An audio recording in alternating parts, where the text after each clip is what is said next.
Hey up, it's Steve from that old Yorkshire Geek, and it's time to review Monarch, Legacy of Monsters, Season 1, Episode 9, Axis Mundi, which I think just means the axis of the Earth, or whatever, I don't know, something like that. And I think this is probably the best episode of the season so far. They've waited until we get to the very end to give us the best, but we get quite a few answers, maybe a couple of questions as well. It's a really, really, really good episode. Right, so let's just get on with it, shall we? Let's look into it and see what we're doing. Spladosh, there we go. An Apple original. Right, so remember in last episode, we don't get any recaps, by the way, just begins. In the last episode, I don't think we do. Maybe we do, I don't know. Anyway, the last episode, they were in Kazakhstan, Lee Shaw, the Kurt Russell Lee Shaw, exploded lots of stuff, and they found a portal to the Titan realm, and May fell in, and we all went, yay, May's dead. And then Lee and Kate fell in. I thought, they're probably not dead. And then I was thinking, well, if they're not dead, because they won't kill all them three off, will they? There's a chance that Keiko may still be alive somewhere, because remember, she got dragged down into this same area in 1959. So, you know, my cogs were going, and it turns out I'm right. So there we go. I won't do an iron fist. If you know, you know. Right, so off we go. So let's get into this. So there, Apple original.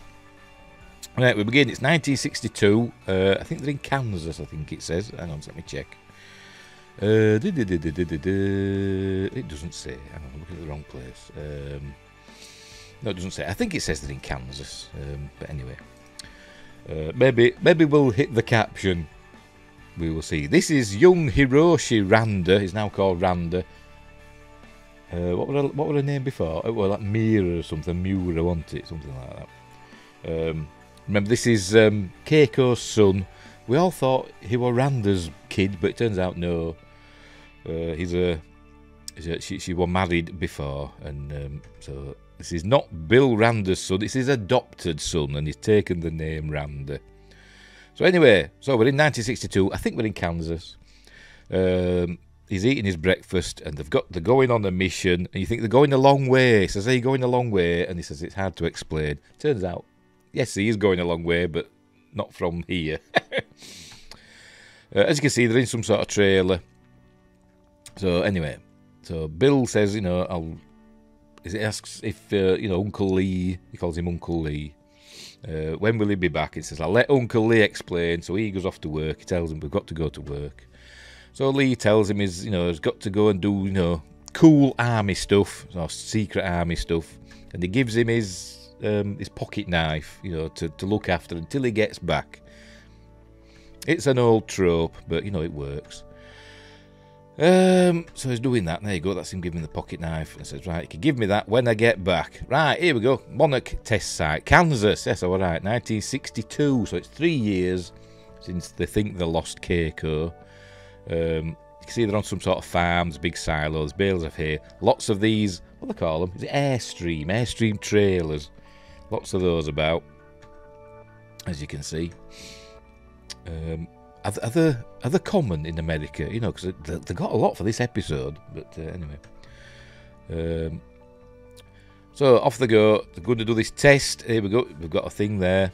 Like we saw Dr. Suzuki. We see Dr. Suzuki again. He set that off. It's something to do with gamma radiation in it. There's no Hulks in this. But there's monsters. Yay! You think, oh, they're gonna lure a Titan. That's what they're gonna do. And I was thinking, why are they doing this? Because they've all these bigwigs and people there that are just watching. But anyway, we learn what they're going to do. There you go. They found a portal. See, there's a big hole there. So General Puckett's here. The great Christopher Heyerdahl. I've got to say that every time. And lots of other officers and bigwigs. So they're going. Got a team ready. Got helmets and everything with the names on, and they're wearing orange, and it's kind of, it gave me vibes of, you know, the end of Close Encounters of the Third Kind, where they had the team that were going to go with the aliens. Did they go with the aliens, by the way, at the end of Close Encounters, or did just Roy Neary go? Because I don't think it showed them. I think they went as well, didn't they? But anyway, that's by the by. So they're going on the mission. Here they are. They're going out. That's like the right stuff. Oh, sorry, I forgot to mute it, didn't I? Like the right stuff. Of course, they've got a woman there. Anyway, so they're going on this mission. It's Monarch. They've got the badges and everything, and they're getting ready to go. They're going to climb into that, and that's what they've got to do. So anyway, so they're going to watch, not from a very safe distance, it seems. But anyway, in they go. It's almost like a blooming Doug McClure film. Remember, is it Warlords of Atlantis? That one where he gets into a diving bell and goes down. They go to Atlantis. It's that vibe. For me, it is anyway. It could be argued that Kurt Russell is the Doug McClure of the 80s, 90s and aughts. But anyway, go away, you. Sorry, I'm not talking to you. That message just popped up in my computer for my antivirus. I haven't got a virus, it was just a scan, don't worry. An automatic scan. Anyway, right, so there he is, looking on proudly at his team, General Puckett, there with all these big wigs. They're just sitting there with a cup of whatever, a cup of Joe, not from a safe distance, but there's Bill with all his oscilloscopes and everything, and there's Dr. Suzuki there. So they're all getting ready. So they're going to use Suzuki's method to lure a Titan up, and the plan is that they're going to basically ride in the wake of a Titan.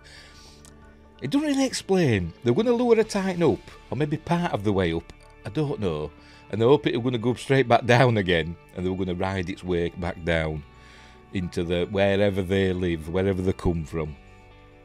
I think the theory is, they have their own realm somewhere deep under the earth. I think it turns out, as I say, I think it's like another dimension. It's not in the earth. It's like another dimension. These portals access it. It's like a dimension not only of sight and sound, but of mind. You know what I mean? Like it's alongside our dimension, not in the earth, technically, or whatever. Despite what they said in Godzilla vs Kong. Anyway, off they go. Right, it's gone. Look, boom, drops down, a bit like in Contact, but off it goes. They said there were a Titan coming. No, it's a big one, but then we don't see it. They see it on like a radar thing, just a blob. But then all the metal bits all start creaking and groaning. It's all going wrong, and things are flying towards the portal. And it eventually all collapses. Look, he's watching, holding onto his hat. Pardon me. They're plummeting down. I thought General Puckett were going to cop for it here. I thought, crikey, don't kill Christopher Heyerdahl. But they don't, it's fine. Look, it's all going in looking like a whirlwind. And then it all collapses, and they don't know what's happened. They think the team's dead. They've lost the team. There's no signals from the bathysphere, whatever the hell they call it. They think they've lost the team. So it's been a big disaster, and Randa doesn't know what happened. Says, what happened? Says, I don't know. So he's got to go now and explain to Hiroshi that his Uncle Lee's not coming back. So he's lost his mother, now he's lost his Uncle Lee. Then the titles begin. Off we go. Right, then we just... Just about Andy Goddard. Is this another person, or is this Drew Goddard? I don't know. Shall I look? I'll look it up. What the heck? I can always... No, it's a different one. It's not. Andy Goddard is a Welsh director and screenwriter. Okay, right, fair enough. Oh, he's done Downton Abbey, by the way. I thought, is it Drew Goddard? Because obviously Drew is short for Andrew, isn't it? But no, it's a different chap. Anyway. At least I found out now. It's not Andy Goddard. Right, so we begin. We're in 2015. Kentaro wakes up in a hospital bed. There's Tim on crutches. I can never remember her name. Whatever. The boss of Monarch. And this is where she's telling him that basically Kate and Lee and May, they think they're dead. I don't know why they think they're dead. Because obviously they'll know we've got something coming up that, kind of counter-argues that. But maybe they're just not telling Kentaro because they want him out of the way. She says, it's all gone wrong. They died. Lee Shaw killed them, basically doing what he loved. He set off those explosives and they've died and everything. I suspect Tim knows different, but he's not letting on yet. So they tell Kentaro to go home.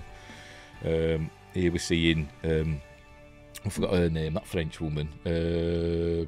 Do something. I'm gonna have to look it up. You know what I'm like. I'm hopeless.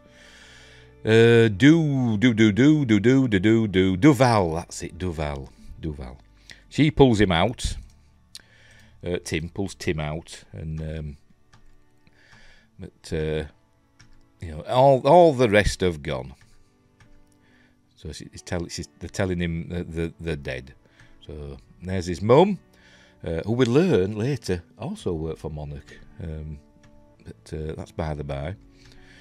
Right, so anyway, so she's there crying with her son almost died, so she's all crying and stuff, which is, you know, fair enough.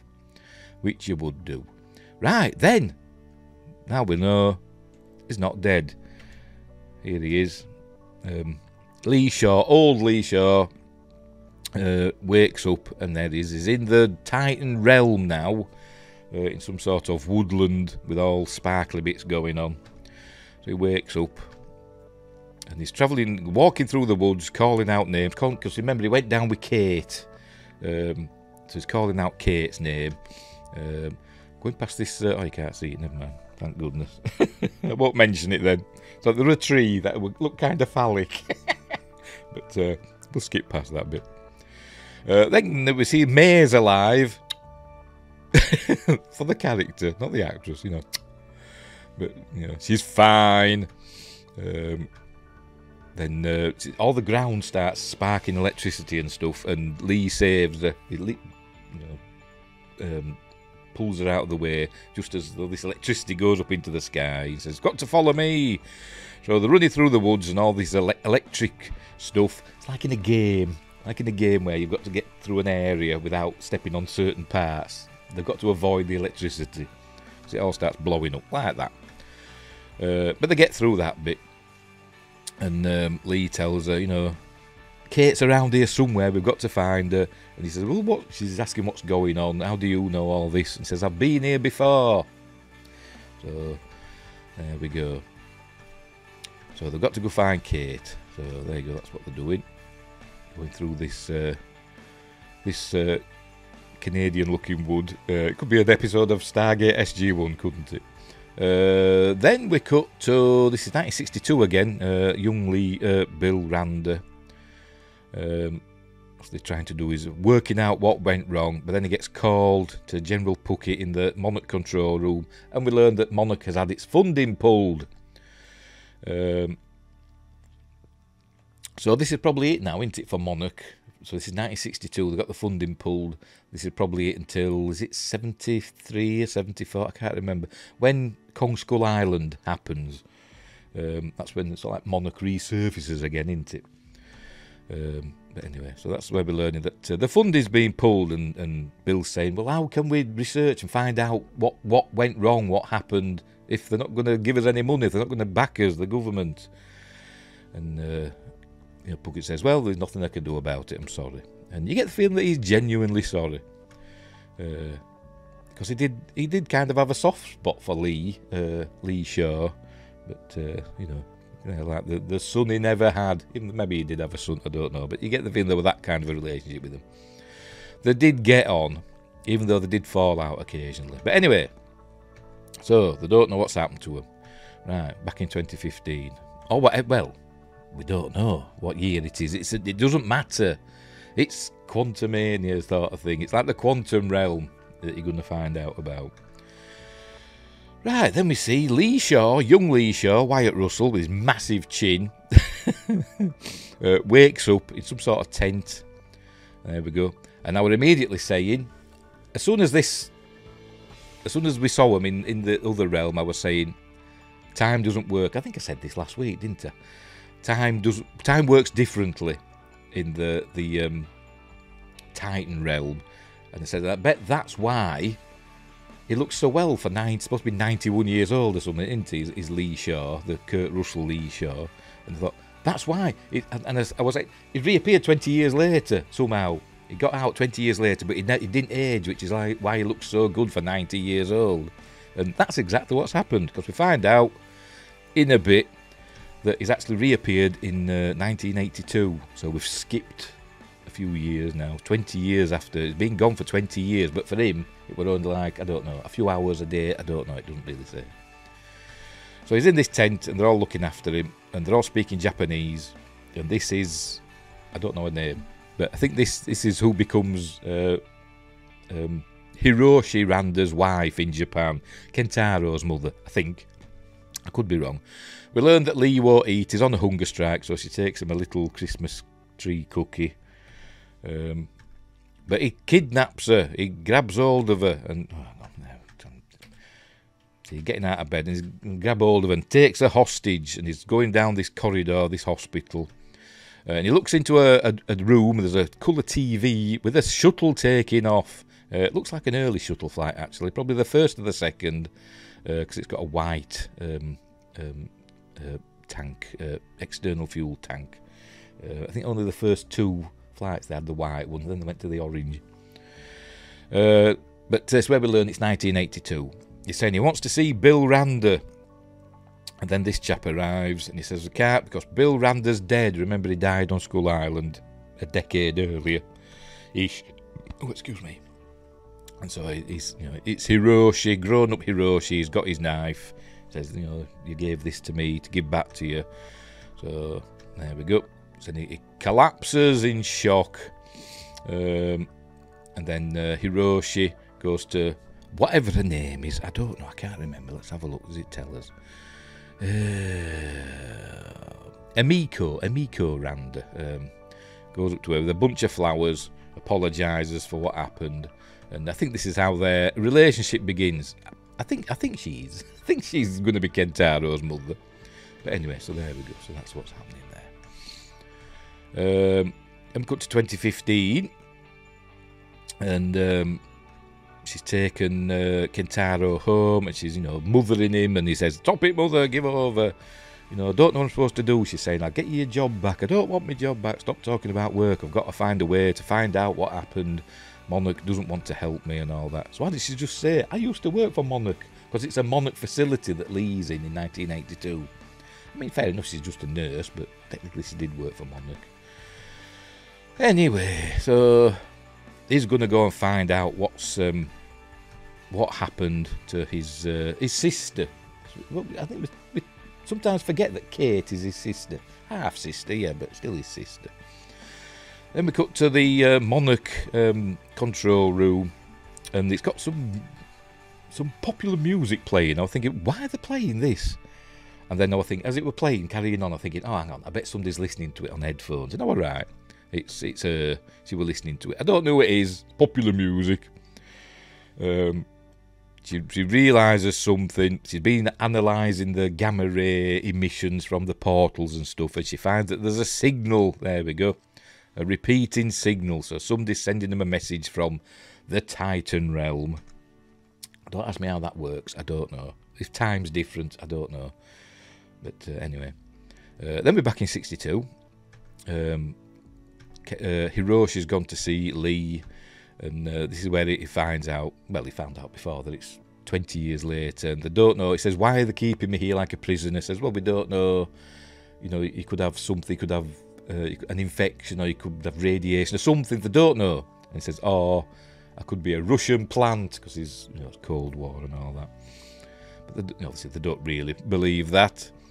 But the thing is, they don't know how he's not aged, because apparently he just appeared in Japan. They're in Japan, by the way. Near Tokyo, and he just appeared in a wood somewhere in Japan, and they can't explain it. And they find that in this wood, it's near a shrine, which is, according to legend, this shrine is near an area where the border between the spirit world and the real world is very thin, and they find a portal area there, a rift as they call it. So that's what he tells him there. So Lee tells him what happened to him, that they fell, there we go, and they landed in the Titan realm, and one of them is dead on arrival. They bury him, so they decide to start their mission. And it's showing that one of them were dead. Don't know how. Brant. So they decide to get on with their jobs. So they start taking samples and taking photographs and stuff. But then a Titan arrives. He's getting agitated. His pulse rate's going up. And a Titan appears. Oh, see, it skips past it, doesn't it? Unbelievable. Sure was. There we go. A Titan arrives and basically it looks like it kills everybody, every other member of his team. It shows some, you know, cool CG effects. And then the next thing Lee knows, next thing he knows is in this wood in Japan. He looks up, he sees an aeroplane in the sky, so he knows he's back home. He's not in the Titan realm, and he can't explain it. He doesn't know. So there we go. So, and he hasn't aged. So I don't know how long he was there. I say it could have been a few hours. It could have been a day or two. I don't know. It doesn't say. I don't think it does anyway. So they've got to work that out, how he got back, and all that jazz. Oh, aye. Hiroshi gives him his penknife back. You know, I don't think he's not. Says he's not going to help him. You know, he's lost his mother and his stepdad, and he thought he'd lost his uncle, and he didn't want to. You know, he buried 3 empty caskets, etc. You know, he doesn't want to go through that again. So there we go. So anyway, so then he tells him, we're going to send you to a facility that'll look after you, and they'll do tests and stuff, and it'll look like a retirement home. So they're basically stuffing him in this retirement home in Japan, which is where we first encountered the Kurt Russell version of Lee. So he's been there for 40 years or whatever, 30, 82 to 2015, wasn't it? Yeah, 30 years. So he's been there 30 years, because it shows him there as young Lee, and then it morphs him into, or whatever, into Kurt Russell. There it is. I think I blinked and missed it. Maybe, I don't know if it does it off screen or if it does an actual morph. I want to see it, sorry, because I think, oh no, it does that. It does a wipe. And this is where he's looking at Godzilla attacking, not Godzilla, yeah, Godzilla and the Mutos fighting in Honolulu. There we go. It's showing that happening. From 2014, from the first Godzilla film. Right, we're back in the Titan realm. Lee and May still looking for Kate, and she's saying to him, you know, he's explaining how he didn't age while he was in the Titan realm. I don't know if does time work differently, or do you just not age? I don't know. So was he there for 20? Well, he wasn't there for 20 years, was he? Because he was just there for a few hours, and then he doesn't realise how he got back, does he? So no, he wasn't there for 20 years and not aging. He was just there for no length of time, but 20 years had passed on Earth. Some sort of time dilation. But they're calling out for Kate, right. Meanwhile, Kentaro's gone to his dad's office in Tokyo, and his dad comes in. Well, look who it is. So they have a big row. He tells him that Kate's dead, so he gets all upset. There's Hiroshi. There you go. So he gets all upset and collapses. Please tell me no. And I actually got a little bit emotional here, because I can imagine, you know, what it's like, a father learning that one of his children has died. What have I done? But obviously Kentaro hates him. And then we cut to the realm, the Titan realm, and she's alive, yay. So she wakes up, she's wondering what's going on. She can't hear the others calling out to her, but I assume they're around somewhere. But a big creature appears, like a huge wild boar with all spikes and moss and stuff on it. A snuffleupagus or something. I don't know, that's what popped in my head. But it comes up to it, and it doesn't seem interested in it. It gives her a sniff and then walks off. And then it has another, it comes back round again. Maybe it's thought better on it and wants to either kill her or eat her, I don't know. And it comes charging towards her. Here we go. But then it gets hit by an arrow. Are you ready? There we go, in its head, and it goes running off. Oh no, not a big Titan, you see. Would this be classed as a Titan, or is this just some Titan realm animal? But so somebody saved her, and I was thinking, well, we all know this is going to be, don't we? And I was right. It's Keiko, obviously not aged at all. She's become some sort of Robin Hood with a bow and arrows. bow and arrows. So there we go. So we know Keiko's alive. So all right about that as well. So I bet what's going to... And that's... There it ends then. It ends then. So I bet what's going to happen next is they're going to get back out, but then it's going to be present day now, or in our future. It's going to be like 2025 or something when they come back out, and it's going to be all up to date with the films, or the Godzilla X Kong film that's coming out. I bet it's all caught up with that. I bet that's what happens in the final episode next week. But yes, really good episode. I really, really, really enjoyed it. It were a lot of fun, and let's say we've got lots of answers, a couple of questions, but lots of answers. It's all, you know, coming to a head. This series, I've enjoyed it for the most part, but this one was the best episode, I think. It was just straight up, just telling us what's going on. No messaging at all, not that I noticed anyway. You know, it was just a good, fun, exciting episode. Pardon me. With some good character work as well, particularly from Kentaro and Hiroshi. But yes, so that's that. So I'll give that one, I don't know, what shall I give it?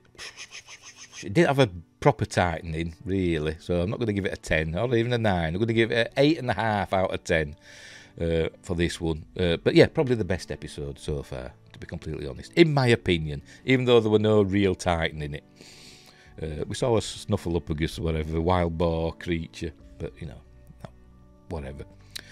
Right, one more episode to go. Next week's is called Beyond Logic, and I'm guessing they're going to get back, and I think it's going to be now. They're going to get back nowadays, and Kentaro's going to be 10 years older. Maybe he's working for Monarch, I don't know. I'm guessing that. I might be wrong, I don't know, but that's my guess. We will see if I'm right. So there, we'll leave it there. Looking forward to it. Has the season 2 been announced yet? I don't know, I'm just checking. Doesn't say, I don't think. No, it doesn't say yet, so I don't know if there's going to be a season 2. Anyway, right. Oh, what was that? Oh, I didn't know that. This is filmed in 3D. Series was shot with 3D cameras. So is there a 3D version of it knocking about? Not that I can watch it in 3D. You know, if they did release it on Blu-ray in 3D, my son's got me 3D telly in his bedroom and he won't let me use it. And 3D tellies are blooming like duck's teeth, aren't they, these days? But anyway, right, we'll leave it there. We'll leave it there. As I said, a fun episode, 8.5 out of 10. Give the series a whirl. It has a massive dip in the middle. It really gets bad in the middle, but it rises again towards the end. So I've essentially enjoyed it. Ignore the middle bits. So we'll leave it there. So, thanks for watching. Wherever you are, look after each other. And until next time, I'll say the